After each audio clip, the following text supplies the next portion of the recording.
He had one of the best political comebacks in political history in 2013 when he was elected to take over Tim Scott's vacant U.S. House seat.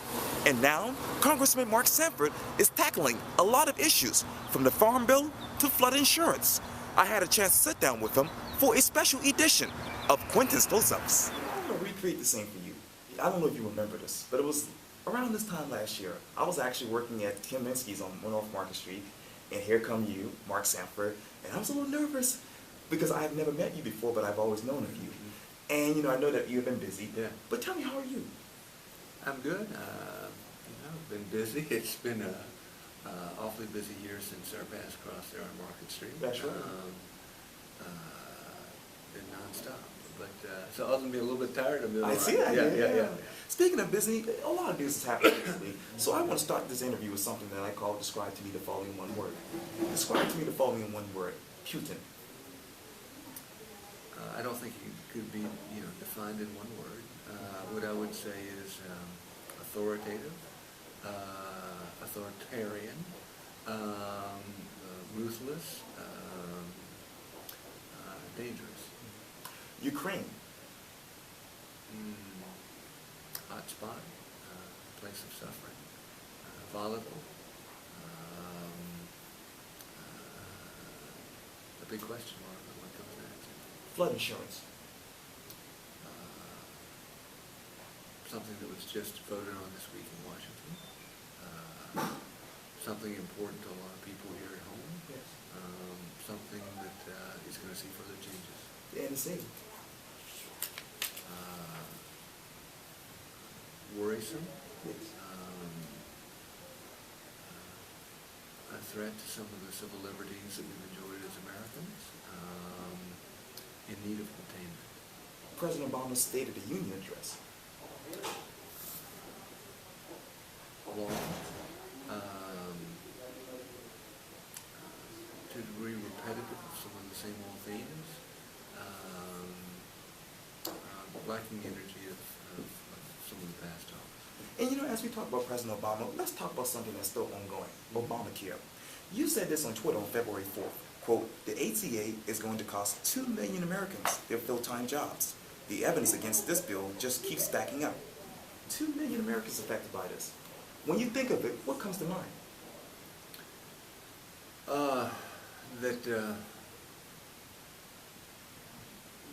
The fact that our country was founded on market-based principles, which are inherently about individual liberty and people making individual choices that they think fit themselves, their families, and their loved ones. And the fundamental premise of yet another big rollout of healthcare in Washington is that Washington knows best and can come up with a one-size-fitting-all. And so I think that it has many different offshoots. In that case, one that's economic. But one of the primary problems with that bill is that it saps from people some of the individual choices that they had in the past. It saps the fairly sacred relationship between doctor and patient, which has been really the foundation to American medical care for 200 years.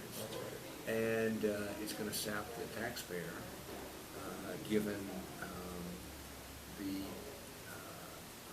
fatal flaw in the way that this bill presumes that a bunch of young people that are healthy, who think that they're fairly invincible, are going to sign up, and their only penalty is $95. I mean, they're not going to do it. And if they don't, the numbers on this thing don't work, and there's a big future tax bill for all of us as American taxpayers. And let's go back to September 30th.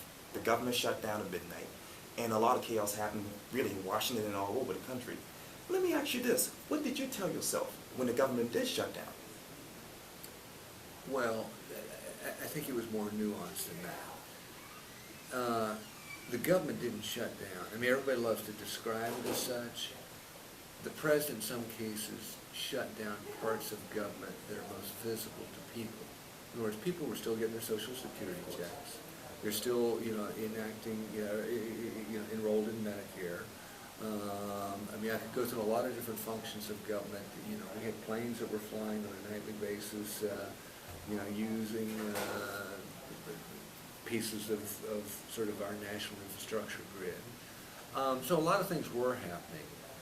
But what happened was, for instance, national parks were closed down and some of the national monuments in Washington were closed down in a way of exerting political pressure. So people would talk about the government shutdown, get frustrated by the government shutdown. They made their one trip to Washington, D.C., and they could no longer walk up on the Lincoln Memorial. Now, mind you, the Lincoln Memorial had never been closed before in the history of our nation, though there have been any number of different government shutdowns, there have been all kinds of different debates, but it is a people's monument. Yeah. And so I would just say the government shutdown had a lot of theatrics that went with it. There was much at play about when do we ever draw the line on spending, do we or don't we? I think what the president's indicated is he's giving up on that fight with this budget that he released this week, that basically is a budget that never balances. I mean, can you imagine as the head of a household saying to your family, all right, we're going to put together the family budget, and it never balances. All the kids will be looking at you like, are you crazy, man? And similarly, if you're a business executive, you're head of a corporation, charged with the responsibility to shareholders, or and you said, I tell you what, we're going to put together a budget, and it never balances, and say, you're out of here. Right. So I just think that what was at play with the government shutdown was a much larger debate on, are we or aren't we going to get our financial house in order in Washington, D.C.? And unfortunately, given the way the tide's running right now, it's toward no, but the pendulum always swings in Washington, D.C. Let's move to drilling moratorium. You actually said this on June 28th on Facebook. Quote, the House passed legislation today that lifts the drilling moratorium in coastal waters. And while I would have liked to support it, I voted no because of what the bill did in usurping state authority. I'm curious, what would you have liked the House to actually do in order to get a yes vote from you?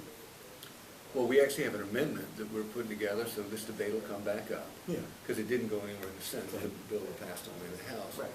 But what it did was it brought the decision on drilling up to the 3-mile limit for East Coast states. Sure. Now, if you go to Texas, basically you have a 10-mile limit out there. 10 miles puts you basically at the horizon, so you really can't see it.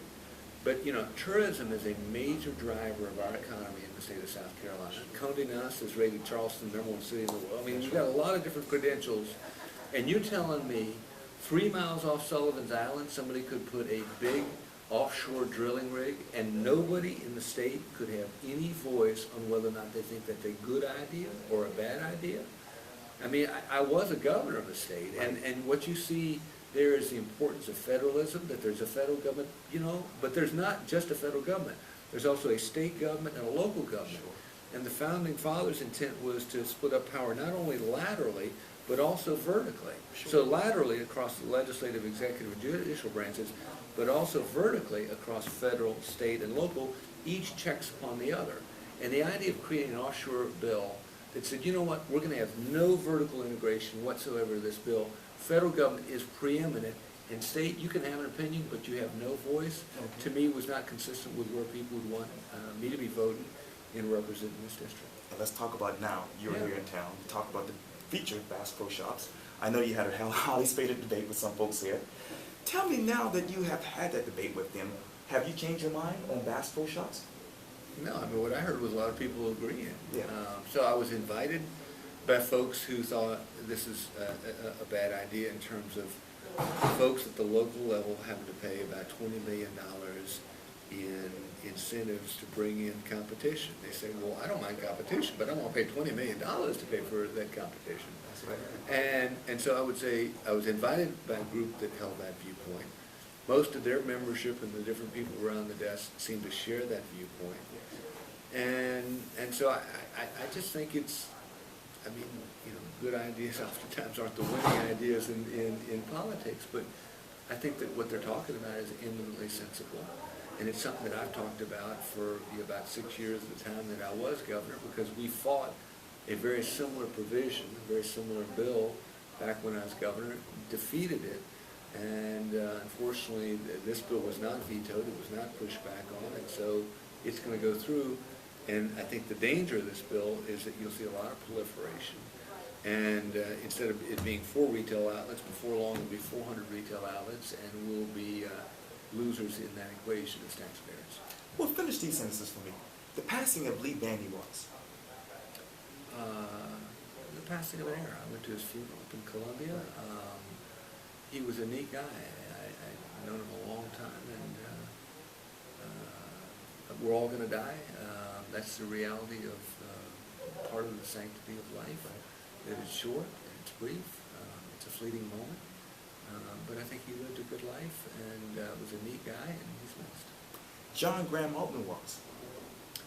A real character. We got into it on occasion back when I was in Columbia. Right. So we agreed and we disagreed. We did both. Right. Another great character. One of the great things about South Carolina is it produces some real. That character would be the wrong term. I'm looking for the right word. Intriguing. Intriguing. Yeah. Interesting folks, and he was certainly one of them. Yeah. Chris Cox is.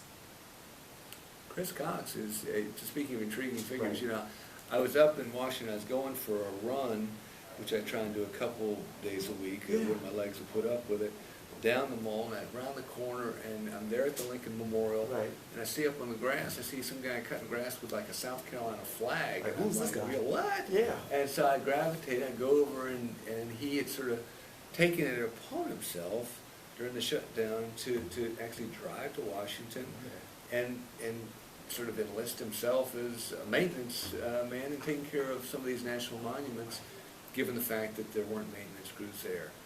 What's interesting, speaking of bureaucracy being bureaucracy, there was security assigned to keeping people out of the monument, and he was told not to cut grass, which is, I think, absurd. So I think that he is a neat guy, runs a chainsaw awfully well, runs a lawnmower incredibly well, and is certainly messed up in Washington, D.C. Running is. Running is, for me, been a lifelong sport. It's a chance to clear my head. It's a chance to breathe deeply. It's a chance to think, and occasionally get a little bit sore. Yes. And you mentioned this during the meeting, but let's talk about your family again. Your 4 kids. You know, obviously we know a lot about them. You know, Marshall, Landon, Bolton, and Blake. Tell me, as we sit here right now, how are they doing? They're great boys. Yeah. Spectacular boys. Yeah. To give you a glimpse of that, Okay. Marshall graduated a year early from UVA. Yeah. Your alma mater? Yeah, Law got school? into it. I didn't go to law school. I'm not a lawyer. Oh, no, sorry. Come on, don't call. I went to business school. That's right, and, that's what I meant to say. And anyway, he graduated a year early and then got into a master's in finance program. He's in that. He's already accepted a job in finance. And this is neat.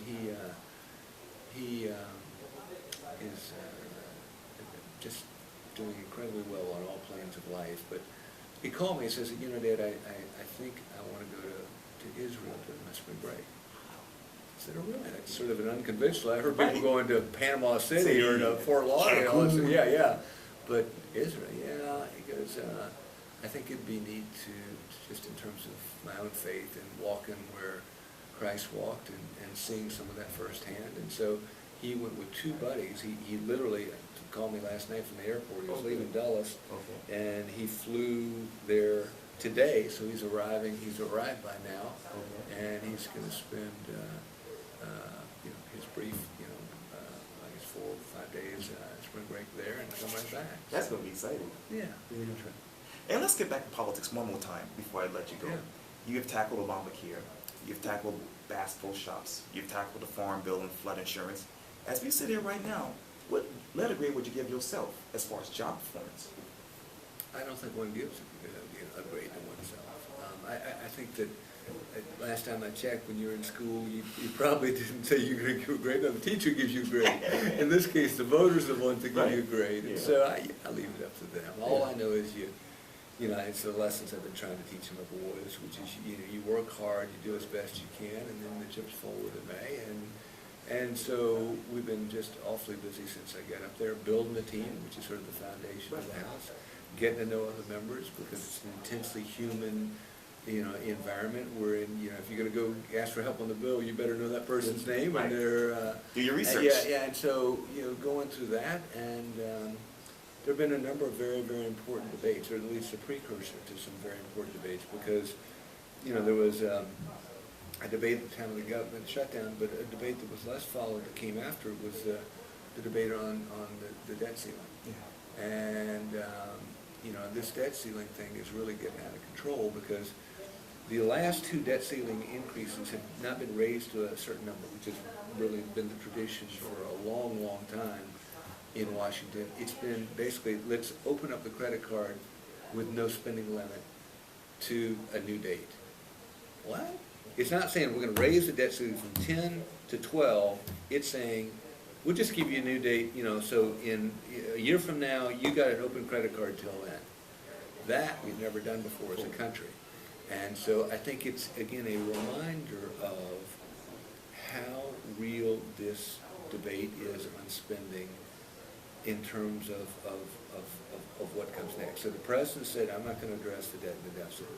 You had a Ryan Murray budget that undid the sequester and some of the limitations that were in place. You have debt ceiling that is basically now the opening of a credit card. We're at a very pivotal point in terms of this country's future, because by the time you get to 2025, there's only enough money for basically interest and entitlements and nothing else. And if you believe the financial markets anticipate, which they always do, then somewhere between now and 2025, which is our real day of reckoning in a financial sense at the federal government level, we're going to hit some kind of storm that says, are we fixing this thing, or are financial markets fixing us for it? And if we wait till financial markets are fixing it for us, I think that there are going to be incredible implications in terms of future inflation, in terms of the value of the dollar, and ultimately our way of life. So I think that Washington right now is a place of critical importance in terms of a much larger debate on how do we get a hold of that credit card. Now let me plot the key word out of the last thing you just mentioned, future. You just shot down reports that you don't want to run for governor again. Yeah. 2016 is coming up, and there's going to be a huge presidential election. Do you want to be involved with that as far as a vice presidential candidate or a presidential candidate? Or are you just focused on this? I said to somebody back during the time of the campaign, when I was governor, people would come and say, well, you're doing this or that because, I think you want to actually run for president. And I said, in coming back to run for Congress, if there's one thing that's abundantly clear, it's that I ain't running for president. I mean, that goose has been cooked. I mean, just to put the card on the table based on the obvious. Sure. So, I think that what's interesting right now in terms of where I am is it's the blessing of the journey that I'm on, which is to say, how do you make the most of this day that God gave you? And I think in politics, a lot of people get ahead of themselves. They say, what are we going to do 5 years, 10 years, 15 years? Again, they get way ahead of themselves. And they say, what are we going to do about this race or that race? And that might lead to this, that might lead to that. The beauty of having a lot of that sort of torn out of you through a rough chapter of life is that it allows you to focus maybe as you never have before in just this day that you have. And so when people say, why don't you come and have a town hall, listening session on local first, what is it, it's 5:20 on a Friday afternoon? Yeah. Okay, I'll be there. Yeah. And I think that I think whether in a representative role or in a life role or in just time with your boys or in time with your best friend, what we all want is availability with each other, to truly be available. And so that's where I am right now. So I'm not worried about 2016. I'm worried about being available, which is why I'm standing right here with you on Friday afternoon. Well, Congressman Mark Sanford, it was such a blessing talking to you. All the way around. Thank you, sir.